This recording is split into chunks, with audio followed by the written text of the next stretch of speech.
The Innocents Abroad by Mark Twain. Chapter 48. Curious Specimens of Art and Architecture. Public Reception of the Pilgrims. Mary Magdalene's House. Tiberias and its Queer Inhabitants.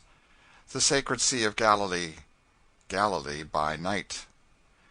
Magdala is not a beautiful place. It is thoroughly Syrian. And that is to say that it is thoroughly ugly, and cramped, squalid, uncomfortable, and filthy. Just the style of cities that have adorned the country since Adam's time, as all writers have labored hard to prove, and have succeeded. The streets of Magdala are anywhere from 3 to 6 feet wide, and reeking with uncleanliness. The houses are from 5 to 7 feet high, and all built upon one arbitrary plan, the ungraceful form of a dry-goods box. The sides are daubed with a smooth white plaster and tastefully frescoed aloft and alow with discs of camel dung placed there to dry. This gives the edifice the romantic appearance of having been riddled with cannon balls, and imparts to it a very warlike aspect. When the artist has arranged his materials with an eye to just proportion, the small and the large flakes in alternate rows, and separated by carefully considered intervals, I know of nothing more cheerful to look upon than a spirited Syrian fresco. The flat, plastered roof is garnished by picturesque stacks of fresco materials, which, having become thoroughly dried and cured, are placed there where it will be convenient. It is used for fuel. There is no timber of any consequence in Palestine, none at all to waste upon fires, and neither are there any mines of coal. If my description has been intelligible, you will perceive now that a square, flat-roofed hovel, neatly frescoed, with its wall-tops gallantly bastioned and turreted with dried camel refuse, gives to a landscape a feature that is exceedingly festive and picturesque, especially if one is careful to remember to stick in a cat wherever about the premises there is room for a cat to sit. There are no windows to a Syrian hut, and no chimneys. When I used to read that they led a bedridden man down through the roof of a house in Capernaum to get him into the presence of the Savior, I generally had a 3-story brick in my mind, and marveled that they did not break his neck with a strange experiment. I perceive now, however, that they might have taken him by the heels and thrown him clear over the house without discommoding him very much. Palestine has not changed any since those days, in manners, customs, architecture, or people.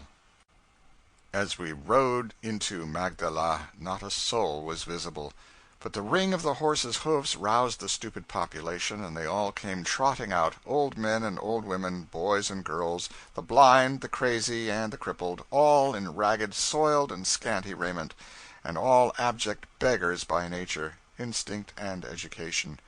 How the vermin-tortured vagabonds did swarm!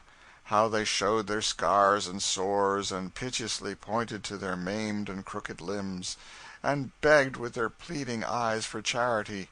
We had invoked a spirit we could not lay.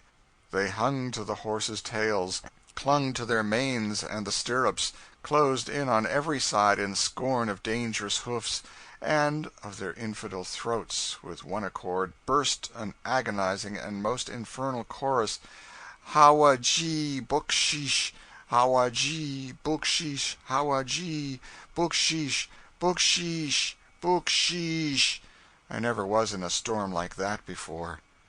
As we paid the bukshish out to the sore-eyed children and brown buxom girls with repulsively tattooed lips and chins, we filed through the town and by many an exquisite fresco, till we came to a bramble-infested enclosure and a Roman-looking ruin, which had been the veritable dwelling of St. Mary Magdalene, the friend and follower of Jesus.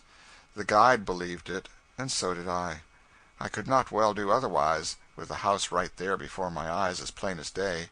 The pilgrims took down portions of the front wall for specimens, as is their honored custom, and then we departed. We are camped in this place now, just within the city walls of Tiberias. We went into the town before nightfall, and looked at its people.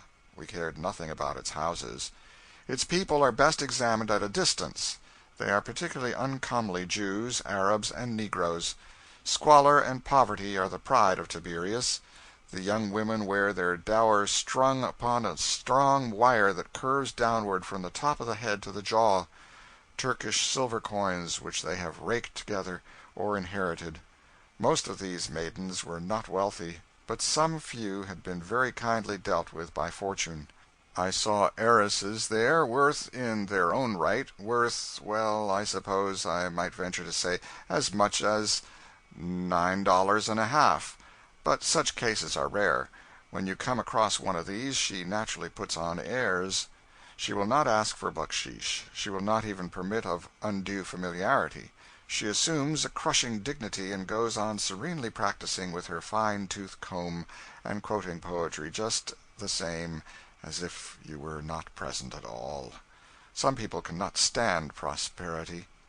They say that the long-nosed, lanky, dyspeptic-looking body-snatchers with the indescribable hats on, and a long curl dangling down in front of each ear, are the old, familiar, self-righteous Pharisees we read of in the Scriptures. Verily, they look it. Judging merely by their general style and without other evidence, one might easily suspect that self-righteousness was their specialty. From various authorities I have culled information concerning Tiberias. It was built by Herod Antipas, the murderer of John the Baptist, and named after the Emperor Tiberius. It is believed that it stands upon the site of what must have been, ages ago, a city of considerable architectural pretensions, judging by the fine porphyry pillars that are scattered through Tiberias and down the lake shore southward. These were fluted once, and yet, although the stone is about as hard as iron, the flutings are almost worn away. These pillars are small, and doubtless the edifices they adorned were distinguished more for elegance than grandeur. This modern town, Tiberias, is only mentioned in the New Testament, never in the Old. The Sanhedrim met here last, and for 300 years Tiberias was the metropolis of the Jews in Palestine. It is one of the 4 holy cities of the Israelites, and is to them what Mecca is to the Mohammedan, and Jerusalem to the Christian. It has been the abiding place of many learned and famous Jewish rabbins. They lie buried here, and near them lie also 25,000 of their faith, who traveled far to be near them while they lived and lie with them when they die. The great Rabbi Ben Israel spent 3 years here in the early part of the 3rd century. He is dead now. The celebrated Sea of Galilee is not so large a sea as Lake Tahoe. I measure all lakes by Tahoe, partly because I am far more familiar with it than with any other, and partly because I have such a high admiration for it, and such a world of pleasant recollections of it, that it is very nearly impossible for me to speak of lakes and not mention it. By a good deal. It is just about 2/3 as large. And when we come to speak of beauty, this sea is no more to be compared to Tahoe than a meridian of longitude is to a rainbow. The dim waters of this pool cannot suggest the limpid brilliancy of Tahoe. These low, shaven, yellow hillocks of rocks and sand, so devoid of perspective, cannot suggest the grand peaks that compass Tahoe like a wall, and whose ribbed and chasmed fronts are clad with stately pines that seem to grow small and smaller as they climb, till one might fancy them reduced to weeds and shrubs far upward, where they join the everlasting snows. Silence and solitude brood over Tahoe, and silence and solitude brood also over this lake of Gennesaret. But the solitude of the one is as cheerful and fascinating as the solitude of the other is dismal and repellent. In the early morning one watches the silent battle of dawn and darkness upon the waters of Tahoe with a placid interest, but when the shadows sulk away and one by one the hidden beauties of the shore unfold themselves in the full splendor of noon, when the still surface is belted like a rainbow with broad bars of blue and green and white half the distance from circumference to center, when in the lazy summer afternoon he lies in a boat far out to where the dead blue of the deep water begins, and smokes the pipe of peace, and idly winks at the distant crags and patches of snow from under his cap-brim, when the boat drifts shoreward to the white water, and he lolls over the gunwale, and gazes by the hour down through the crystal depths, and notes the colors of the pebbles, and reviews the finny armies gliding in procession 100 feet below, when at night he sees moon and stars, mountain ridges feathered with pines, jutting white capes, bold promontories, grand sweeps of rugged scenery topped with bald glimmering peaks, all magnificently pictured in the polished mirror of the lake, in richest, softest detail. The tranquil interest that was born with the morning deepens and deepens by sure degrees, till it culminates at last in resistless fascination. It is solitude, for birds and squirrels on the shore and fishes in the water are all the creatures that are near to make it otherwise, but it is not the sort of solitude to make one dreary. Come to Galilee for that. If these unpeopled deserts, these rusty mounds of barrenness that never, never, never do shake the glare from their harsh outlines, and fade and faint into vague perspective, that melancholy ruin of Capernaum, this stupid village of Tiberias, slumbering under its 6 funereal plumes of palms, yonder desolate declivity where the swine of the miracle ran down into the sea, and doubtless thought it was better to swallow a devil or two and get drowned into the bargain than have to live longer in such a place, this cloudless, blistering sky, this solemn, sailless, tintless lake, reposing within its brim of yellow hills and low, steep banks, and looking just as expressionless and unpoetical, when we leave its sublime history out of the question, as any metropolitan reservoir in Christendom. If these things are not food for rock me to sleep mother, none exist, I think. But I should not offer the evidence for the prosecution and leave the defense unheard. William C. Grimes deposes as follows: We had taken ship to go over to the other side. The sea was not more than 6 miles wide. Of the beauty of the scene, however, I can not say enough, nor can I imagine where those travelers carried their eyes who have described the scenery of the lake as tame or uninteresting. The first great characteristic of it is the deep basin in which it lies. This is from 300 to 400 feet deep on all sides except at the lower end, and the sharp slope of the banks, which are all of the richest green, is broken and diversified by the wadis and water courses which work their way down through the sides of the basin, forming dark chasms or light sunny valleys. Near Tiberias these banks are rocky, and ancient sepulchres open in them, with their doors toward the water. They selected grand spots, as did the Egyptians of old, for burial places, as if they designed that when the voice of God should reach the sleepers, they should walk forth and open their eyes on scenes of glorious beauty.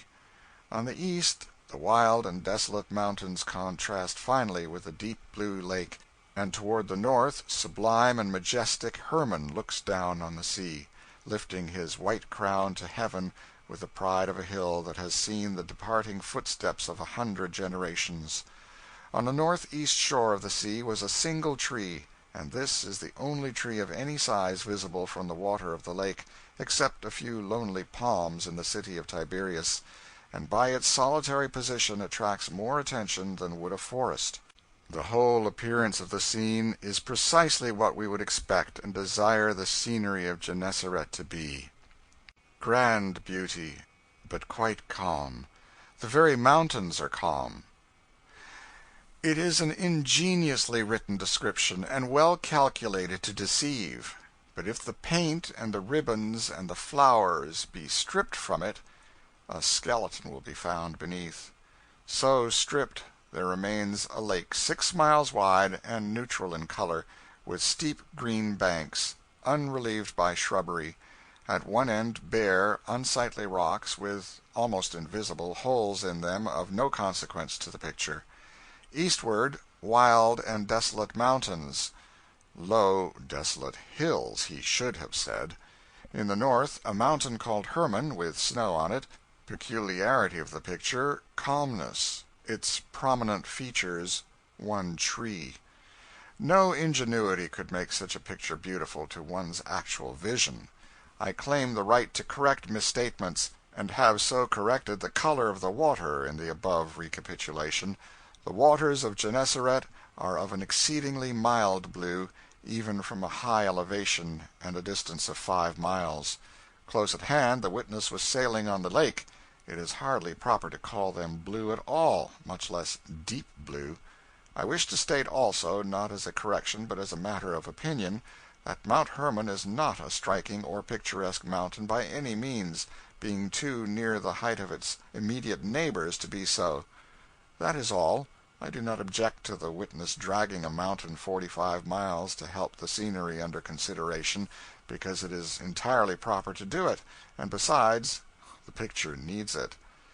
C.W.E. of Life in the Holy Land deposes as follows: A beautiful sea lies unbosomed among the Galilean hills, in the midst of that land once possessed by Zebulon and Naphtali, Asher and Dan. The azure of the sky penetrates the depths of the lake, and the waters are sweet and cool. On the west stretch broad fertile plains. On the north the rocky shores rise step by step, until in the far distance tower the snowy heights of Hermon. On the east through a misty veil are seen the high plains of Perea, which stretch away in rugged mountains, leading the mind by varied paths toward Jerusalem the Holy. Flowers bloom in this terrestrial paradise, once beautiful and verdant with waving trees. Singing birds enchant the ear. The turtle-dove soothes with its soft note. The crested lark sends up its song toward heaven, and the grave and stately stork inspires the mind with thought, and leads it on to meditation and repose. Life here was once idyllic, charming. Here were once no rich, no poor, no high, no low. It was a world of ease, simplicity, and beauty. Now it is a scene of desolation and misery. This is not an ingenious picture. It is the worst I ever saw. It describes in elaborate detail what it terms a terrestrial paradise, and closes with the startling information that this paradise is a scene of desolation and misery. I have given 2 fair, average specimens of the character of the testimony offered by the majority of the writers who visit this region. One says, "Of the beauty of the piece I cannot say enough," and then proceeds to cover up with a woof of glittering sentences a thing which, when stripped for inspection, proves to be only an unobtrusive basin of water, some mountainous desolation, and one tree. The other, after a conscientious effort to build a terrestrial paradise out of the same materials, with the addition of a grave and stately stork, spoils it all by blundering upon the ghastly truth at the last. Nearly every book concerning Galilee and its lake describes the scenery as beautiful.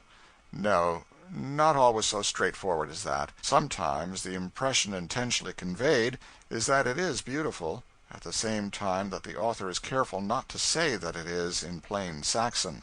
But a careful analysis of these descriptions will show that the materials of which they are formed are not individually beautiful, and cannot be wrought into combinations that are beautiful. The veneration and the affection which some of these men felt for the scenes they were speaking of heated their fancies and biased their judgment. But the pleasant falsities they wrote were full of honest sincerity, at any rate. Others wrote as they did because they feared it would be unpopular to write otherwise. Others were hypocrites and deliberately meant to deceive. Any of them would say in a moment, if asked, that it was always right and always best to tell the truth. They would say that, at any rate, if they did not perceive the drift of the question. But why should not the truth be spoken of this region? Is the truth harmful? Has it ever needed to hide its face? God made the Sea of Galilee and its surroundings as they are.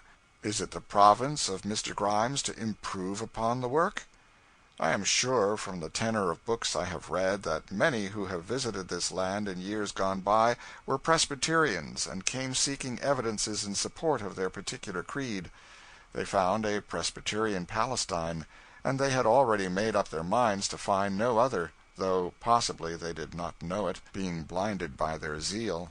Others were Baptists, seeking Baptist evidences and a Baptist Palestine. Others were Catholics, Methodists, Episcopalians, seeking evidences endorsing their several creeds, and a Catholic, a Methodist, an Episcopalian Palestine. Honest as these men's intentions may have been, they were full of partialities and prejudices. They entered the country with their verdicts already prepared, and they could no more write dispassionately and impartially about it than they could about their own wives and children. Our pilgrims have brought their verdicts with them. They have shown it in their conversation ever since we left Beirut. I can almost tell, in set phrase, what they will say when they see Tabor, Nazareth, Jericho, and Jerusalem, because I have the books they will smooch their ideas from. These authors write pictures and frame rhapsodies, and lesser men follow and see with the author's eyes instead of their own, and speak with his tongue. What the pilgrims said at Caesarea Philippi surprised me with its wisdom. I found it afterwards in Robinson. What they said when Gennesaret burst upon their vision charmed me with its grace. I find it in Mr. Thompson's Land and the Book. They have spoken often in happily worded language which never varied, of how they mean to lay their weary heads upon a stone at Bethel, as Jacob did, and close their dim eyes, and dream, perchance, of angels descending out of heaven on a ladder. It was very pretty, but I have recognized the weary head and the dim eyes finally. They borrowed the idea, and the words, and the construction, and the punctuation, from Grimes.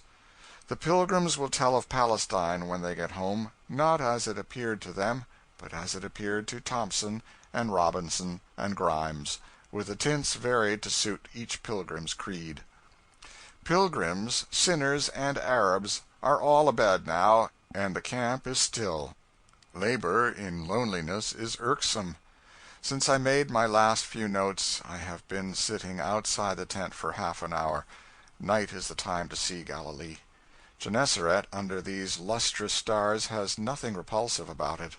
Gennesaret, with the glittering reflections of the constellations flecking its surface, almost makes me regret that I ever saw the rude glare of the day upon it.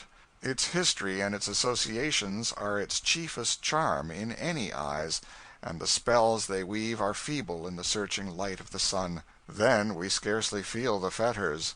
Our thoughts wander constantly to the practical concerns of life, and refuse to dwell upon things that seem vague and unreal. But when the day is done, even the most unimpressible must yield to the dreamy influences of this tranquil starlight. The old traditions of the place steal upon his memory and haunt his reveries, and then his fancy clothes all sights and sounds with the supernatural. In the lapping of the waves upon the beach he hears the dip of ghostly oars. In the secret noises of the night he hears spirit voices. In the soft sweep of the breeze, the rush of invisible wings. Phantom ships are on the sea.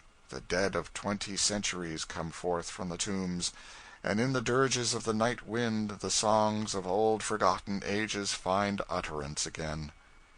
In the starlight Galilee has no boundaries but the broad compass of the heavens, and is a theater meet for great events, meet for the birth of religion able to save a world, and meet for the stately figure appointed to stand upon its stage and proclaim its high degrees. But in the sunlight one says, is it for the deeds which were done, and the words which were spoken in this little acre of rocks and sand 18 centuries gone, that the bells are ringing today in the remote islands of the sea and far and wide over continents that clasp the circumference of the huge globe? One can comprehend it only when night has hidden all incongruities and created a theater proper for so grand a drama. End of chapter 48.